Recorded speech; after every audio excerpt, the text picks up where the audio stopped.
اور یہ تمہیں خفیف سی تکلیف کے سوا کچھ نقصان نہیں پہنچا سکیں گے، اور اگر تم سے لڑیں گے تو پیٹھ پھیر کر بھاگ جائیں گے، پھر ان کو مدد بھی کہیں سے نہیں ملے گی۔ یہ جہاں نظر آئیں گے ذلت کو دیکھو گے کہ ان سے چمٹ رہی ہے، بجز اس کے کہ یہ اللہ اور مسلمان لوگوں کی پناہ میں آ جائیں، اور یہ لوگ اللہ کے غضب میں گرفتار ہیں اور ناداری ان سے لپٹ رہی ہے۔ یہ اس لیے کہ اللہ کی آیتوں سے انکار کرتے تھے اور اس کے پیغمبروں کو ناحق قتل کر دیتے تھے۔ یہ اس لیے کہ یہ نافرمانی کیے جاتے اور حد سے بڑھے جاتے تھے، اور یہ سب ایک جیسے نہیں ہیں۔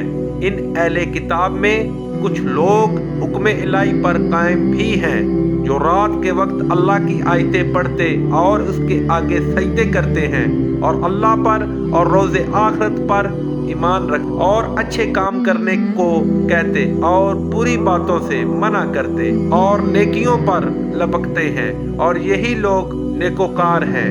اور یہ جس طرح کی نیکی کریں گے اس کی ناقدری نہیں کی جائے گی، اور اللہ پرہیزگاروں کو خوب جانتا ہے۔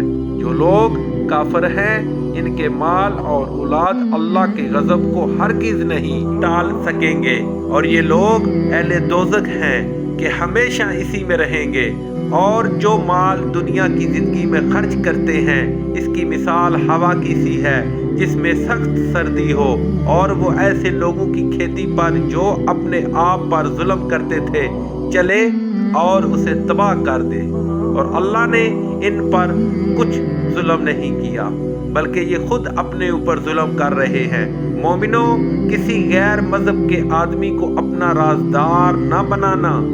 یہ لوگ تمہاری خرابی اور فتنہ انگیزی کرنے میں کسی طرح کی کوتاہی نہیں کرتے، اور چاہتے ہیں کہ جس طرح ہو تمہیں تکلیف پہنچے۔ ان کی زبانوں سے تو دشمنی ظاہر ہو ہی چکی ہے، اور جو کینے ان کے سینوں میں منفی ہیں وہ کہیں زیادہ ہیں۔